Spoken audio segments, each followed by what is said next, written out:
Examination அப்படிங்கிற ஒரு விஷயத்தை பற்றி நாம் அலசுவதுக்கு முன்னால் ஒரு விஷயத்தை புரிஞ்சுக்கணும். ஒருத்தர் மேடையில் திடீர்னு ஒரு மணி நேரம் பேசுகிறாருன்னு வச்சுக்கோங்க. அந்த 1 மணி நேரம் அவர் ரொம்ப சிறப்பாக பேசுகிறாரு. அவர் பேசுகிறதுல கொஞ்சம் சயின்ஸ் இருக்குது, கொஞ்சம் லிட்ரேச்சர் இருக்குது, கொஞ்சம் ஹிஸ்ட்ரி இருக்குது, கொஞ்சம் ஃபிலாசபி இருக்குது, கொஞ்சம் சைக்காலஜி இருக்குது, கொஞ்சம் கரண்ட் ஈவெண்ட்ஸ் இருக்குது, கொஞ்சம் ஹியூமர் இருக்குது, சில அனக்டோட்ஸ் இருக்குது, கொஞ்சம் ஜோக்ஸ் இருக்குது, இந்த மாதிரி சில பேரபிள்ஸ் ஃபேபிள்ஸ் இதெல்லாம் இருக்குது. அப்படின்னா அந்த 1 மணி நேரம் பேசுகிறதுங்கிறது அவர் ஏதோ 1 மணி நேரம் தயாரிப்பு இல்லை. அது ஒரு 20 ஆண்டுகளாக அவர் படித்ததனுடைய, கேட்டதனுடைய, சிந்தித்ததனுடைய ஒரு திரட்சி.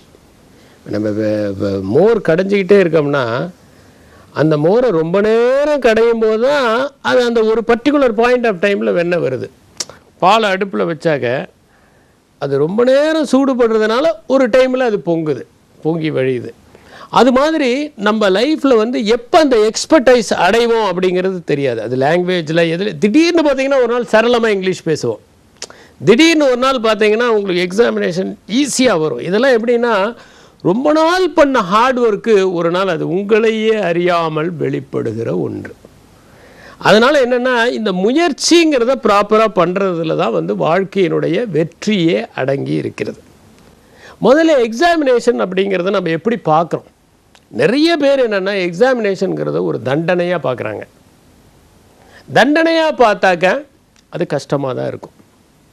நம்ம படித்ததெல்லாம் வெளிப்படுத்துவதற்கான ஒரு வாய்ப்பு அப்படின்னு நம்ம நினச்சோன்னு வச்சுக்கோங்க. இப்போ கிளாஸில் என்ன பண்ணுவாங்க, டீச்சர் கேள்வி கேட்டவுடனே சில பசங்க அப்படி கையை தூக்கிட்டு நான் சொல்கிறேன்னு போட்டி போடுவாங்க. ஏன்னா அவனுக்கு அந்த விடை தெரியுது. சில பசங்க அப்படியே அவனுக்கு தெரியாது, அப்படியே அந்த எந்திரிச்சு நிற்கிறான் பாருங்க, அவன் பின்னாடி இப்படி தலையை இப்படி குனிஞ்சிக்கிட்டு உட்காந்துருவான், நம்மளை ஏதாவது கேட்டுற போகிறாங்கன்னு சொல்லிட்டு. அது மாதிரி நமக்கு ஒரு வாய்ப்பு, அந்த வாய்ப்பு கிடைச்சிச்சின்னா என்ன பண்ணுது, அதை எப்படி வெளிப்படுத்துறது. ஆக எக்ஸாமினேஷனுங்கிறது ஒரு வாய்ப்பு. உலகத்தை எப்படி பார்க்குறோம், பாசிட்டிவாக பார்க்குறோமா நெகட்டிவாக பார்க்குறோமா, இதுதான் ரொம்ப முக்கியம். ஒரு சின்ன ஒரு சம்பவம் என்னென்னா, ஒரு பையன் அவனுக்கு விழிகள் இல்லை.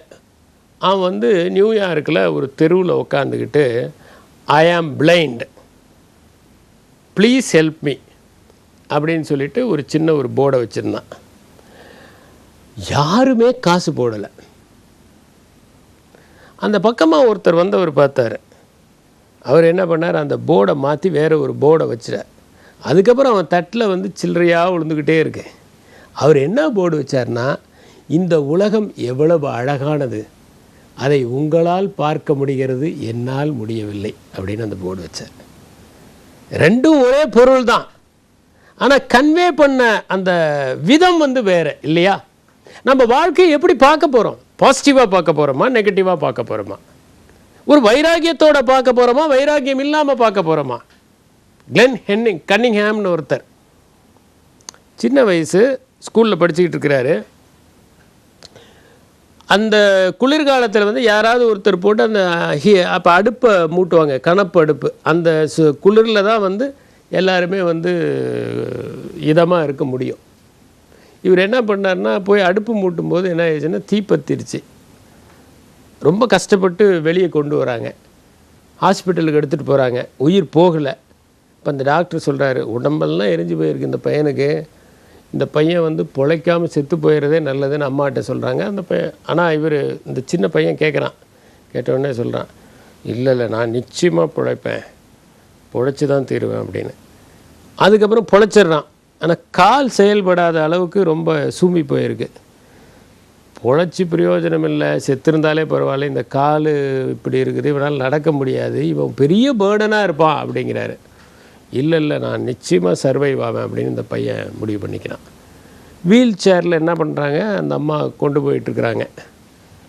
கொஞ்சம் ஒரு இடத்துல விட்டுட்டு அவங்க அம்மா எங்கேயோ போகிறாங்க. இந்த பையன் என்ன பண்ணுறான், வீல் சேர்லேருந்து ஹீ த்ரோஸ் ஹிம்செல்ஃப் வெளியே என்ன பண்ணுறான், அந்த பையன் அந்த காலை அப்படி போய் ஒரு ஃபென்ஸ் பக்கத்தில் போய் பிடிச்சி ரொம்ப நிற்க ட்ரை பண்ணுறான்.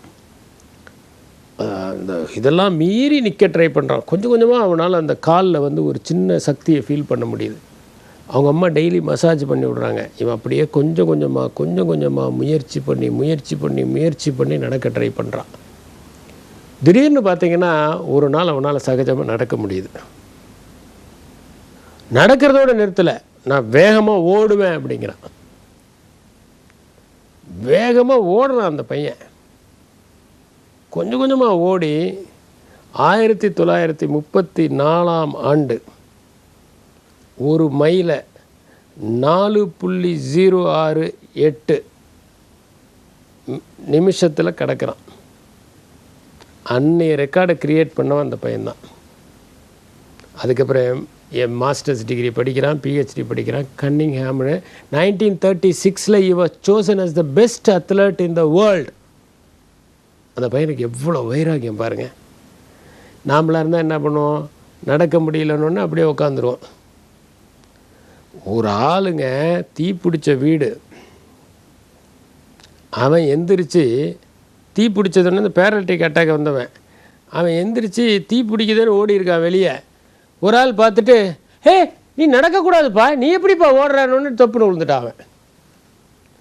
நம்ம ஓடுறவனையும் விழ வச்சிருவோம். நடக்க முடியாதவர்களையும் நடக்க வைப்பது தான் ஊக்கப்படுத்துவது. செய்ய முடியாதவர்களையும் செய்ய வைப்பது தான் கல்வி. என்னால் இயலாது என்று நினைப்பவனையும் தன்னம்பிக்கை கொள்ளச் செய்வதுதான் வாழ்க்கை. அதுதானே, அது இல்லைன்னா என்ன பிரயோஜனம்? ஆகவே நம்ம என்ன பண்ணணும்னா, we should try to motivate the people. இதெல்லாம் சக்ஸஸ் ஸ்டோரி. அவங்களால முடிஞ்சால் ஏன் நம்மளால முடியாது? ஏன் முடியாது? we can. அப்போ இது மாதிரியான விஷயங்களில் கல்வி என்பதை முதல்ல ஒரு தடை, ஒரு தண்டனை, எப்படா பரிச்சை முடியும் இந்த மாதிரி நினைக்காம அதை ஒரு பாசிட்டிவாக எடுத்துக்கிட்டாலே ஒரு பாசிட்டிவ் எனர்ஜி நமக்குள்ளே க்ரியேட் ஆகும். இந்த பாசிட்டிவ் எனர்ஜி இருந்தால் தான் நம்ம எதையுமே சாதிக்க முடியும். நீங்கள் யார் பக்கத்தில் போய் உட்காருவீங்க? நீங்கள் போய் உட்காந்தீங்கன்னா அவங்க ப்ரெசன்ஸ் உங்களுக்கு ஒரு மகிழ்ச்சியை கொடுக்கணும். நீங்கள் போய் உட்கார்ற ஆள் வாழ்க்கையே விரக்தி அடைகிற மாதிரி பண்ணால் என்ன பண்ண முடியும்? இந்த ஒருத்தர் இருந்தார் கிரேக்கத்தில், அவர் என்னென்னா வாழ்க்கையே வேஸ்ட்டுன்னு சொல்லிக்கிட்டு இருந்தார். வாழ்ந்து பிரயோஜனமே இல்லை, வாழ்க்கையே வேஸ்ட்டு அப்படின்னு சொல்லி நிறைய பேரை தற்கொலை பண்ணுறதுக்கு தூண்டினார். நிறைய பசங்க தற்கொலை பண்ண ஆரம்பிச்சுக்கிட்டாங்க. இந்த வாழ்க்கையில் என்ன இருக்கிறது? எல்லோரும் மரணம் தானே அடைய போகிறோம். அப்படியே பேசிக்கிட்டு இருந்தால் அவனை கேட்டவன்லாம் போய் தற்கொலை பண்ணிக்கிட்டான். ஒருத்தன் அவரை பார்த்து கேட்டான், உங்களுக்கு 80 வயசு ஆகுது, நீங்கள் ஏங்க தற்கொலை பண்ணிக்கலன்னு. நானே தற்கொலை பண்ணிக்கிட்டா வேறு யார் தான் மற்றவங்கள தற்கொலை பண்ணுறதுக்கு தூண்டுவாங்க அப்படின்னாரு அவர். அது மாதிரி சில பேர் பக்கத்தில் போய் உட்காந்திங்கன்னா ஒரு 5 நிமிஷத்தில் உங்களுக்கு கொஞ்சம் நஞ்சம் இருக்கிற உற்சாகத்தையும் போக்கடிச்சிருவாங்க. சில பேர் உடம்பெல்லாம் வலியாக இருக்கும், அருமையாக இருக்கணே, நல்லா இருக்கேன், ஒன்றும் பிரச்சனை இல்லை அப்படிமா. சில பேர்கிட்ட போய் எப்படின்னு கேட்டிங்கன்னா, இந்த சுண்டு விரல் ஒரே வலிப்பா, காலையிலேருந்து சாயந்தரம் வரைக்கும் வலிக்குதுப்பா, நான் என்னப்பா பண்ணட்டும், எத்தனை பேருக்குப்பா நான் நல்லது பண்ணியிருக்கிறேன், என்னப்பா அப்படின்னு அவங்க சொல்கிறத கேட்டிங்கன்னா உங்கள் சுண்டு விரலே வலிக்கிற மாதிரி இருக்கும். இதனால் நம்பிக்கையோடு அந்த எக்ஸாமை அணுகணும். அந்த நம்பிக்கையோடு நாம் அதை கையாளணும். அதனால் அதை பற்றிய பயத்தை எடுத்துட்டோம்னாலே நம்ம வெற்றி பெற்று விடுவோம். அதுதான் முதல் படி. அதுக்கு தான் நான் சொன்ன அந்த க்ரியேட்டிவ் விஷுவலைசேஷன் உங்கள்கிட்ட சொன்னேன். இப்போ எந்த எக்ஸாமாக இருந்தாலும் சரி, அதில் 3 ஸ்டெப் இருக்குது. ஒன்று என்னென்னா collection of materials and preparation of schedule. ரெண்டாவது ப்ரிப்பரேஷன் ஃபார் த எக்ஸாமினேஷன். மூணாவது ப்ரெசன்டேஷன் இன் த எக்ஸாமினேஷன். இது 3 தான்.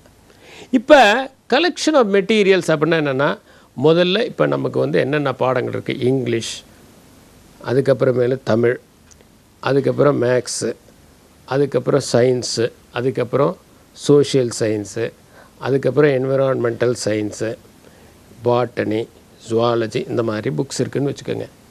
இந்த புக்ஸு பொதுவாக நம்ம என்ன பண்ணணும்னா, இந்த கடைசி மாதம் தான் நிறைய புக்கு காணாமல் போயிடும். சில பசங்க என்ன பண்ணுவாங்க, நல்லா படிக்கிறவங்க புக்கெல்லாம் எடுத்துகிட்டு போயிடுவாங்க. இது மாதிரிலாம் நிறைய நடக்கிறது உண்டு.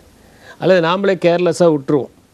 நம்ம என்ன பண்ணணும்னா புக்ஸை வந்து ப்ராப்பராக ஆர்கனைஸ் பண்ணி வச்சுக்கணும். ஸ்டடி ஹாலிடே வரும்போது ஒரு டேபிளில் science related materials, maths related material, Tamil related material, English related material இந்த மாதிரி வச்சுக்கணும். அது சம்மந்தமான நோட்ஸு, ஒர்க் புக்கு, அட்லஸ் இதெல்லாத்தையும் ப்ராப்பராக ஆர்கனைஸ் பண்ணி வச்சுக்கணும்.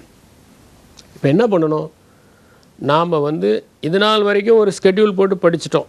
இன்னும் ஒரு அந்த இப்போ வந்து இந்த நான் சொன்ன மாதிரி இந்த டைமில் நமக்கு வந்து அந்த ஷார்ட் டைம் தான் அவைலபிளாக இருக்குது. இந்த ஷார்ட் டைமில் என்னன்னாக்க நாம் வந்து ஒரு நாளைக்கு என்னென்ன படிக்கணும் அப்படிங்கிறத வந்து கரெக்டாக ஸ்கெட்யூல் பண்ணணும். எப்போ எந்திரிக்க போகிறோம், 5 மணிக்கா, 5 மணிக்குன்னா டெய்லி 5 மணிக்கு எந்திரிக்கணும். 5 மணிக்கு எந்திரிச்ச உடனே 5 to 5:30 ஃபினிஷிங் த மார்னிங் அப்ளூஷன்ஸ். நல்ல முகத்தை அலம்பி நல்ல ஃப்ரெஷ்ஷாக ப்ரெஷ்லாம் பண்ணிவிட்டு ஒரு சின்ன ஒரு தியானம் பண்ணி மனசை ஒருநிலைப்படுத்திட்டு வந்து உட்காந்து ஒரு டீ சாப்பிட்டுட்டு படிக்க ஆரம்பிக்கிறது. 5 to 5:30 மார்னிங் அப்ளூஷன்ஸ். அதை விட்டாமல் ஃபேஸெல்லாம் வாஷ் பண்ணாமல் அப்படியே உட்காடுறது, அப்படியே கொஞ்சம் தூக்கம் வரும், அப்படியே தூக்குறது, அலாமல் அப்படியே அழுத்திட்டு அப்படியே படுத்துறது, அந்த மாதிரி இல்லாமல் ஃப்ரெஷ்ஷாக. இது வந்து 5:30 to 7 என்ன சப்ஜெக்ட் படிக்க போகிறோம், 7 to 8:30 என்ன படிக்க போகிறோம். அதுக்கப்புறம் பிரேக்ஃபாஸ்ட் முடிஞ்சோடனே ஒரு 15 மினிட்ஸ் ஒரு சின்ன ரிலாக்ஸேஷன். அதுக்கப்புறம் என்ன படிக்க போகிறோம், என்ன சப்ஜெக்ட். ஒரே சப்ஜெக்டை தொடர்ந்து படிக்கக்கூடாது. ஏன்னா நம்ம மூளை இருக்குது பார்த்திங்களா, ஒரு பக்கம் பார்த்திங்கன்னா ரைட் சைட் பிரெயின் வந்து கொஞ்சம் வேறு மாதிரி ஒர்க் பண்ணும், க்ரியேட்டிவிட்டி. லெஃப்ட் சைட் பிரெயின் வந்து லாஜிக்காக ஒர்க் பண்ணும். இப்போ நீங்கள் மேக்ஸை படித்தீங்கன்னா லெஃப்ட் சைட் பிரெயின், அதே வந்து நீங்கள் வந்து லிட்ரேச்சர் படித்தீங்கன்னா ரைட் சைட் பிரெயின். ஏன்னா ஒவ்வொன்று, அதனால் ஒன்றையே தொடர்ந்து படிச்சிங்கன்னா பிரெயின் கொஞ்சம் டயர்ட் ஆயிரும். அதுக்கு தான் இந்த பீரியட்ஸ் எல்லாம் மாற்றி மாற்றி வைக்கிறாங்க. ஒரு சயின்ஸ் பீரியடுக்கு அப்புறம் ஒரு இங்கிலீஷ் பீரியடுக்கு அப்புறம் மேக்ஸ் பீரியடு. ஏன்னா பிரெயின் ஆக்டிவேட் பண்ணுறதுக்கு அது மாதிரி படிக்கணும். அந்த ஸ்கெட்யூல் போடும்போது என்னென்னா, இன்றைக்கி இந்த சப் டாபிக் இதில் கவர் பண்ணுவேன், இங்கிலீஷில் இது, மேக்ஸில் இது, சயின்ஸில் இது, ஹிஸ்ட்ரியில் இது, ஜியாகிரஃபியில் இது அப்படின்னு நம்ம கவர் பண்ணணும். இது மாதிரி நம்ம போட்டுட்டு வீக்கெண்ட்ஸில் ரிவிஷன், இப்போ படித்தது எல்லாத்தையும் ரிவைஸ் பண்ணிடணும். இப்போ நான் எல்லாம் என்ன பண்ணுவேன்னா, படிக்கும்போது 1 மணி நேரம் படிப்பேன். 1 மணி நேரம் படிச்சுட்டு, இப்போ நான் படிக்கிறதுல என்னென்ன ஸ்டெப்புன்னு ஏற்கனவே உங்கள்கிட்ட சொல்லியிருக்கேன். ரீடிங் வேறு, ஸ்டடியிங் வேறு. ரீடிங் இது ஒரு விஷயம். இந்த ரீடிங்குங்கிறது ஜென்ரலாக ரீடிங். அதுக்கப்புறமேல் படிக்கிறதுக்கான ஸ்டடீஸ்லேயே சில காம்பனன்ட்ஸ் இருக்குது. ரீடிங், ரிமெம்பரிங், ரிகேபிச்சுலேஷன், தென் ரீப்ரொடக்ஷன், தென் ரெக்டிஃபிகேஷன், தென் ரிவிஷன். இந்த 6 ஸ்டெப்பும் பண்ணிங்கன்னா தான் ஸ்டடிங்கிறது ஓவர். ஃபஸ்ட்டு ஒரு ரீடிங் பண்ண சொல்கிறேன் பார்த்தீங்களா, அது வந்து சும்மா படிங்க, ஒரு சந்தோஷமாக படிங்க. அது எதுக்குன்னா, இந்த ஃபஸ்ட்டு டைம் சும்மா அப்படியே புரட்டும் போது பார்த்தீங்கன்னா சப்கான்ஷியஸ் மைண்டுக்குள்ளே சில விஷயங்கள்லாம் உள்ளே போயிடும். ஒரு அட்வர்டைஸ்மெண்ட், அதாவது ஒரு தேட்டருக்கெல்லாம் போயிருக்கிறாங்க. இந்த பொதுவாக அட்வர்டைஸ்மெண்ட்னு பார்த்தீங்கன்னா 1 நிமிஷம் வரும். ஒரு அட்வர்டைஸ்மெண்ட் எடுத்துட்டிங்கன்னா ஒரு நிமிஷம் வரும். பார்த்தீங்கன்னா திடீர்னு ஒரு சட்டை காமிப்பாங்க, அந்த சட்டையில் ஒரு அழுக்கு இருக்கும், 2 பேர் துவைக்க ட்ரை பண்ணுவாங்க, ஒருத்தர் வந்து துவைச்சி எடுப்பாங்க. ஒரு சட்டை வெள்ளையாக இருக்கும், இன்னொன்று அப்படியே பழுப்பாகவே இருக்கும். அப்புறம் இந்த இதை யூஸ் பண்ணுறதுனால அப்படின்னு எல்லாம் சிரிப்பாங்க. அப்புறம் அது ஒரு ஹாப்பி எண்டிங்காக முடியும். இதில் என்ன பண்ணியிருக்காங்கன்னா, திடீர்னு அந்த அட்வர்டைஸ்மெண்ட் காய்க்கும் போது திடீர்னு ஒரே ஒரு 10 செகண்டுக்குள்ளே ஒரு டக்குன்னு ஒரு கோல்ட் ட்ரிங்கை காமிச்சிட்டு அப்படி டக்குன்னு மூடிட்டாங்க. மற்ற அட்வர்டைஸ்மெண்ட்லாம் 1 நிமிஷம் 2 நிமிஷம் வரும்போது டக்குன்னு 10 செகண்ட்ஸில் ஒரு அட்வர்டைஸ்மெண்ட். என்ன ஆச்சரியம்னா, இன்டர்வெல் விடும்போது நிறையா பேர் போய் இந்த 2 நிமிஷம் காமிச்ச கோல்ட் ட்ரிங்க்குக்கு பதிலாக இந்த 10 செகண்ட் காமிச்சாங்க பாருங்கள், அந்த கோல்ட் ட்ரிங்க்கு தான் வாங்கி குடிச்சிருக்காங்க. ஏன்னா அது வந்து சப்கான்ஷியஸ் மைண்டுக்குள்ளே என்ட்ராயிருச்சு. நீங்கள் வந்து அப்படி ஒரு ஜாலியாக படிக்கிறீங்க பார்த்தீங்களா, அதுதான் சப்கான்ஷியஸ் மைண்டுக்குள்ளே என்ட்ராகும். நீங்கள் ஜாலியாக எதை படித்தாலும் சப்கான்ஷியஸ் மைண்டுக்குள்ளே என்ட்ராயிரும். சினிமா பாட்டை ஜாலியாக கேட்குறதுனால தான் அது சப்கான்ஷியஸ் மைண்டுக்குள்ளே என்ட்ராகுது. அதுக்கப்புறம் எத்தனை வருஷம் கழித்தாலும் எவனாவது தப்பாக பண்ணால் நான் பின்னாடி திருத்துவான், அது இல்லை இது அப்படிமா. அவன் நான் தோணுன மாதிரி போடுறையா, நீ யாரையா அதை கேட்குறதுக்கு. பாட்டை பாடினா ஒழுங்கா பாடு, இல்லைன்னா பாடாத அப்படிமா. ஏன்னா இந்த சப்கான்ஷியஸ் மைண்டை வந்து அப்படி ஒரு ஜாலியாக படிக்கணும். ஃபஸ்ட் எடுத்தோடனே ஜாலியாக படிங்க. மார்க்ஸை பற்றி கவலைப்படாதீங்க, மனப்பாடம் பண்ணணுன்னு கவலைப்படாதீங்க. அந்த மாதிரி ஒரு தடவை படிச்சிருங்க. அப்புறம் 2வது முறை படிக்கும்போது அதை ஒவ்வொன்றையும் ஷார்ப்பாக படிங்க. படிச்சுட்டு ரீட் பண்ணிவிட்டு அதை ரிமெம்பர் பண்ணுங்கள். அப்புறமேல என்னென்னா ரிகாப்சுலேட். கண்ணை மூடி நம்ம படித்தது என்ன, ஓ இன்றைக்கி நாம் படித்தது இது, ஓ இதை பற்றி படிச்சிருக்கோம், ஓ இந்த மாதிரி, ஓ இதோட ரிலேட் ஆகுது, ஓ இப்படி ரிலேட் ஆகுது, ஓ இப்படி இப்படி, ஓ கரெக்ட், இதுக்கு ஓ இந்த மாதிரி தான் கண்டுபிடிக்கிறாங்களா, சரி சரி சரி சரி, ஆர்கிமெடிஸ் பிரின்சிபல், ஓகே, ஓ இது தண்ணியில் அழுத்தினோம்னா நிறைய தண்ணி வெளியே வருது, ஓ இது இந்த வெயிட்டை தான் இது டிஸ்பிளேஸ் பண்ணுதா, சரி சரி சரி சரி சரி சரி சரி அப்படி படிக்கிறது. ரீகேப்சுலேட் பண்ணியாச்சு. இதுக்கப்புறம் என்ன பண்ணணும், எழுதி பார்க்கணும், அல்லது யார்கிட்டயாவது சொல்லி பார்க்கணும், அல்லது டிஸ்கஸ் பண்ணணும். அதுக்கப்புறம் 2க்கும் உள்ள தவறுகள் என்னங்கிறத ரெக்டிஃபை பண்ணணும். அதுக்கப்புறம் இன்னொரு முறை ரிவிஷன் பண்ணணும். இதை பண்ணிட்டீங்கன்னா அது அப்படியே லைஃப் ஃபுல்லாக உங்களுக்கு ஞாபகத்தில் இருக்கும். எத்தனை வருஷம் ஆனாலும் சில விஷயங்கள் மறக்கவே மறக்காது. ஏன்னா அதை அந்த ப்ராப்பர் சேனலில் நம்ம படிச்சிட்டோம். இப்போ ரிகாபிச்சுலேட்டே பண்ணாமல் படிச்சுக்கிட்டே போனால் என்ன அர்த்தம், துணி துவைச்சிக்கிட்டே இருக்கிறோம் ஆனால் காய போடலன்னா என்ன பிரயோஜனம், காயை அறுத்துக்கிட்டே இருக்கோம் ஆனால் சமைக்காமல் இருந்தால் என்ன அர்த்தம், சமைச்சிக்கிட்டே இருக்கிறோம் சாப்பிடாமல் இருந்தால் என்ன அர்த்தம், சாப்பிட்டுக்கிட்டே இருக்கிறோம் வெளியேற்றாமல் இருந்தால் என்ன அர்த்தம். அது மாதிரி ஆயிடக்கூடாது. அதனால் இந்த ரிகாபிச்சுலேஷன் வந்து ரொம்ப முக்கியம். இந்த ஸ்டெப்ஸை நீங்கள் ஃபாலோ பண்ணிங்கன்னா ரொம்ப எளிதாக, அப்போ இப்போ ஒரு 10 நிமிஷம், 1 மணி நேரம் படித்தது ஒரு 10 நிமிஷம் ரிகாபிச்சுலேட் பண்ணணும். பண்ணிவிட்டு அதுக்கப்புறமேலு முடிஞ்சிச்சுன்னா அது ஒரு சின்ன அப்ஸ்ட்ராக்ட் நோட்ஸ் தான். ஏன்னா சில நேரங்களில் என்ன பண்ணுவோம்னா நிறைய புக்கிலேருந்து ரெஃபர் பண்ணுவோம். இது மேலே வர வர பார்த்திங்கன்னா ஒரு 10 புக்கு 15 புக்கு. அப்போ வந்து அந்த 15 புக்கு வெவ்வேறு பேர்கிட்டருந்து வாங்குவோம். அந்த டைமில் கடைசி நிமிஷத்தில் சில பேர் பார்த்திங்கன்னா 10ஐயும் அப்படியே பரப்பி வச்சுக்கிட்டு அங்கே பிரதட்சணம் பண்ணுவாங்க. அது மாதிரிலாம் பண்ண முடியாது. கடைசி நாள் கொஞ்சம் நல்ல மைண்டுக்கும் ரெஸ்ட் வேணும், உடம்புக்கும் ரெஸ்ட் வேணும். அப்போ தான் தெம்பு இருக்கும் அடுத்த நாள் போய் எழுதுறதுக்கு. கையெல்லாம் வந்து ரொம்ப வேகமாக எழுதும்போதே கொஞ்சம் வலிக்க ஆரம்பிச்சிடும் ஃபஸ்ட்டு டைம். அதனால் என்னென்னா அந்த அப்ஸ்ட்ராக்ட் நோட்ஸை பார்த்துட்டாலே ஓரளவுக்கு நம்ம தெளிவாயிரும். அப்படியே நம்மளுக்கு தரவாக இருக்கும். சிலதெல்லாம் ரொம்ப கஷ்டமாக இருந்துச்சுன்னா நம்ம எழுதி நம்ம பண்ண ஆரம்பிச்சிடணும். இது மாதிரி நம்ம படிக்கும்போது என்ன ஆகுதுன்னா ஒரு வகையில் நம்ம வந்து என்ன பண்ணிடுறோம்னா சிஸ்டமேட்டிக்காக அதை லைஃபோட தொடர்பு படுத்தி படிக்கணும். ஒரு உதாரணத்துக்கு லைஃபோட தொடர்பு படுத்தணும். பெர்னாலிஸ் தியரம்னா என்ன, ஏன் கப்பலில் ஒரு கோடு போட்டிருக்காங்க, அதுக்கு மேலே வெயிட் ஏற்றுனா அது மூழ்கிடும், அதுதான் அது தியரம். அப்போ அது என்னங்கிறத நம்ம அதை பார்த்துக்கணும். ஓ இதனால தான் இது நடக்குது போல் இருக்குது. இப்போ லைஃபோட ரிலேட் பண்ணுங்கள். ஃப்ரிக்ஷனாக லைஃபோட ரிலேட் பண்ணுங்கள்.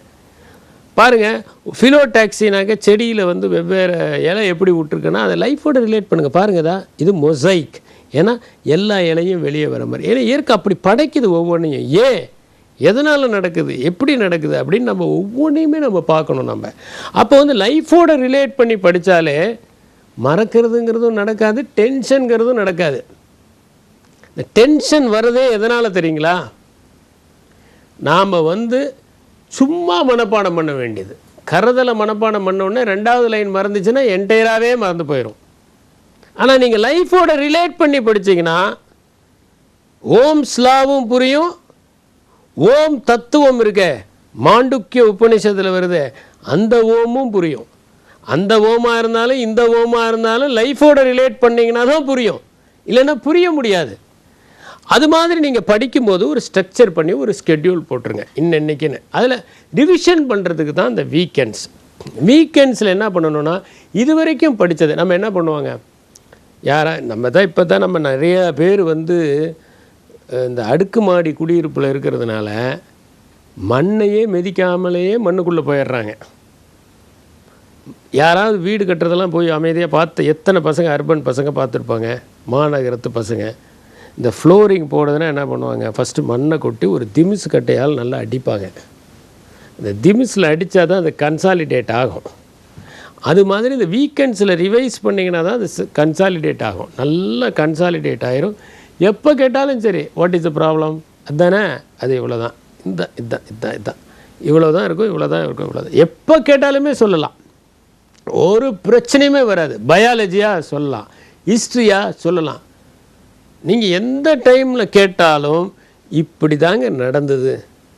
ஒரு சின்ன ஒரு உதாரணம் சொல்கிற பாருங்க, சரித்திரத்தில் எவ்வளோ விசித்திரமான விஷயங்கள்லாம் நடந்திருக்கு. அசோகருக்கு ஒரு மனைவி திசரக்கா அப்படின்னு அந்த அம்மாவுக்கு பேர். அந்த அம்மா என்ன பண்ணியிருக்கிறாங்க, அசோகர் போதி மரத்து மேலே ரொம்ப பிரியமாக இருக்கிறாரு. பெண்கள் பாருங்கள், புருஷன் தன்னை தவிர வேறு யார் மேலேயும் பிரியமாக இருக்கக்கூடாதுன்னு நினைக்கிறாங்க. அது போதி மரத்து மேலே கூட பிரியமாக இருக்கக்கூடாதுன்னு அந்த அம்மா நினச்சிருக்கிறாங்க. அதனால் என்ன பண்ணியிருக்காங்கன்னா, இவர் அதிக நேரம் போதி மரத்தை நேசிக்கிறாரேன்னு சொல்லி ஒரு விஷ முள்ளுனால் அந்த மரத்தை சாகடிக்கிறதுக்கு முயற்சி பண்ணியிருக்காங்க திசரக்கா. அப்புறம் ரொம்ப அசோகர் ரொம்ப நொந்து போயிட்டார். நல்ல வேளை அது சாகாமல் பொழைச்சிச்சு அப்படின்னு ஹிஸ்ட்ரி சொல்லுது. இப்போ இது மாதிரி பல சம்பவங்களை நீங்கள் லைஃபோடு ரிலேட் பண்ணி பாருங்கள். ஹிஸ்ட்ரி எவ்வளோ இன்ட்ரெஸ்டிங், ஜாகிரஃபி எவ்வளோ இன்ட்ரெஸ்டிங்க பாருங்கள். கடலை பற்றி, நதியை பற்றி படிக்கிறது கசக்குமா சொல்லுங்கள் பார்க்கலாம். இப்போ இந்தியாவில் வந்து ஒரே ஒரு நதி தான் ஆண் நதி, பிரம்மபுத்திரா. மற்றதெல்லாம் பெண் நதி தான். கிருஷ்ணா அப்படிங்கிறது கிருஷ்ணவேணியினுடைய சுருக்கம்.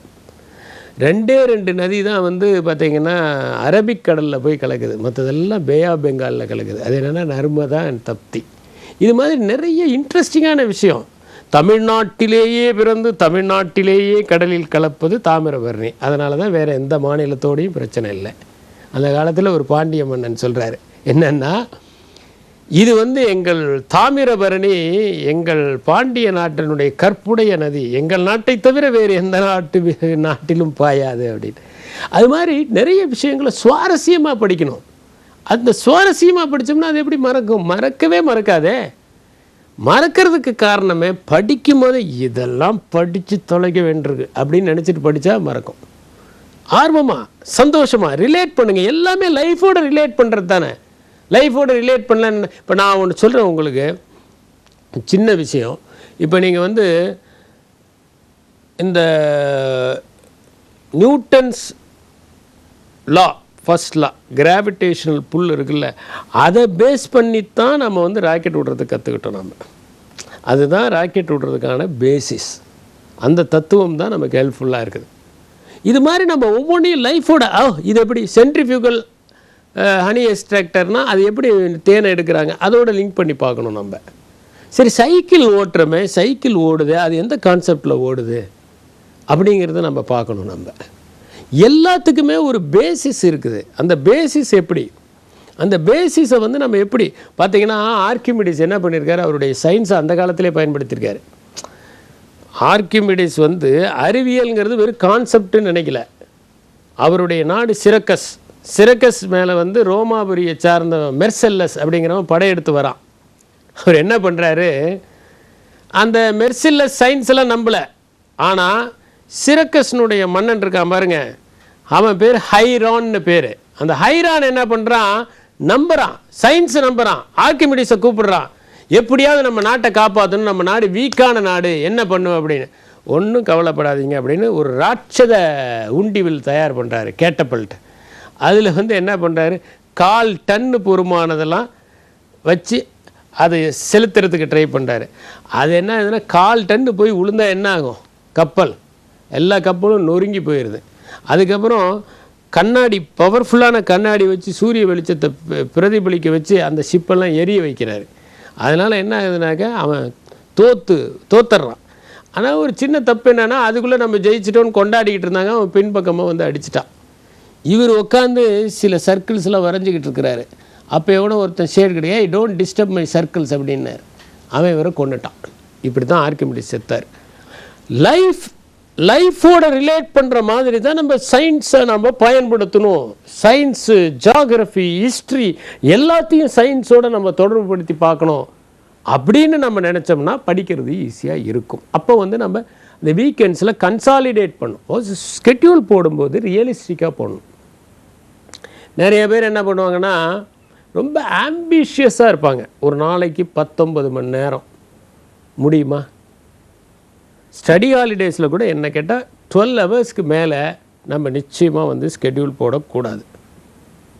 14-15 ஹவர்ஸ்லாம் கூட கஷ்டம். ஏன்னா கொஞ்சம் குளிக்கிறதுக்கு, கொஞ்சம் ரிலாக்ஸ் பண்ணுறதுக்கு, கொஞ்சம் தூங்குறதுக்கு, சாப்பிட்றதுக்கு, இதுக்கெல்லாம் நமக்கு டைம் வேணுமில்ல.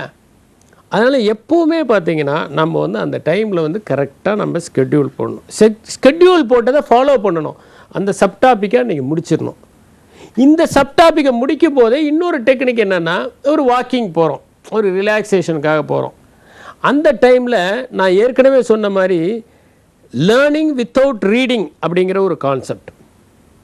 படித்ததெல்லாம் அப்படியே ஒரு அசை போட்டுக்கிட்டே போகிறது. அந்த மாதிரி நான்லாம் என்ன பண்ணுவேன்னா, பஸ்ஸில் போகும்போதெல்லாம் படித்ததை அசை போட்டுக்கிட்டே போவேன். அப்படி அசை போட்டுக்கிட்டே போனீங்கன்னா என்ன ஆகுனாங்க, நீங்கள் படித்தது ஸ்ட்ரென்த்தன் ஆகும் உங்கள் மைண்டில், சப்கான்ஷியஸ் மைண்டுக்குள்ளே போயிடும். அதுக்கப்புறம் எப்போ கேட்டாலும் உங்களால் சொல்ல முடியும். அதனால தான் சொல்லுவாங்க, அவரை தூக்கத்தில் எந்திரிச்சாலும் அவர் சொல்லுவார். தூக்கத்தில் எந்திரிச்சு கேட்டாலும் எப்படி சொல்லுவார்? ஏன்னா அவர் வந்து he has done learning without reading. அந்த மாதிரி பஸ்ஸில் போகும்போது, ஒரு சைக்கிளில் போகும்போது, அல்லது எல்லாம் ஒரு கும்பலாக உட்காந்துருக்கும்போது, ஒரு இடத்துல க்யூவில் நின்றுட்டு இருக்கிறது, ஒரு ரிசர்வேஷன் பண்ண நிற்கிற டைம்லேயே நியூட்டனை பற்றி யோசிச்சுக்கிட்டு இருப்பான். அந்த மாதிரிலாம் வந்து அந்த மாதிரி ஸ்பேர் டைமை யூஸ் பண்ணுறது. இதே நேரத்தில் இன்னொன்று என்னென்னா, சிலதெல்லாம் கண்டிப்பாக மனப்பாடம் பண்ணித்தான் தீரணும். இதை பற்றி நான் ஏற்கனவே பேசியிருக்கேன். பட் இருந்தாலும் எக்ஸாம்ங்கிறதுனால நான் மறுபடியும் வலியுறுத்துகிறேன். அதாவது சிலது டெஃபனிஷன், பித்தாகரஸ் ரைட் ஆங்கிள் தியரம்னாக்க அது மனப்பாடமாக தான் தெரியணும். பாஸ்கல்ஸ் லா தெரியணும், பாயில்ஸ் லா தெரியணும், அப்புறம் டர்பன்டைன் ஃபார்முலா தெரியணும், C10H16ங்கிறது தெரியணும், பென்சீனை பற்றி தெரியணும். சரி, சோஷியல் லைஃப் ஆஃப் ஹனிபீஸ் தெரியணும், அதில் என்னென்ன வெரைட்டிஸ் இருக்குதுங்கிற பேர் தெரியணும். அதுக்கப்புறம் வந்து உங்களுக்கு வந்து சில சர்க்கிட் டயக்ராம்ஸு தெரியணும், சில ஃபார்முலே தெரியணும், சில ஈக்குவேஷன்ஸ் தெரியணும். இதெல்லாமே நம்ம கண்டிப்பாக அப்படியே கொஞ்சம் கூட, ஏன்னா இப்படி போட்டிங்கன்னா கேஸு, இப்படி போட்டிங்கன்னா ப்ரிசிபிடேஷன். அதனால் அந்த மார்க்லேருந்து எல்லாம் கரெக்டாக தெரிஞ்சு வச்சுருக்கணும். இதில் கொஞ்சம் கூட பிசுறவே கூடாது. இப்போ இதை எப்படி ஞாபகத்தில் வச்சுக்கிறது? ஒரு தடவை படித்து ஞாபகத்தில் வச்சுக்க முடியுமா? ரொம்ப கஷ்டம். ஏன்னா இது வந்து ஒரே ஒரு வேர்டு மாறினா கூட தப்பாக போயிடும். ஒன்று கூட பிசகாமல் மனப்பாட செயலை நம்ம இஷ்டப்படி எழுத முடியுமா? நினைந்து உருகினேன் அப்படின்னு வருது தமிழில், அதில் கசிந்து உருகினேன்னு எழுத முடியுமா? நம்ம எழுதணும்னா தப்பாயிரும். இதை எப்படி படிக்கிறது, இதை எப்படி தெரிஞ்சுக்கிறதுங்கிறத பற்றி அடுத்த முறை பார்ப்போம்.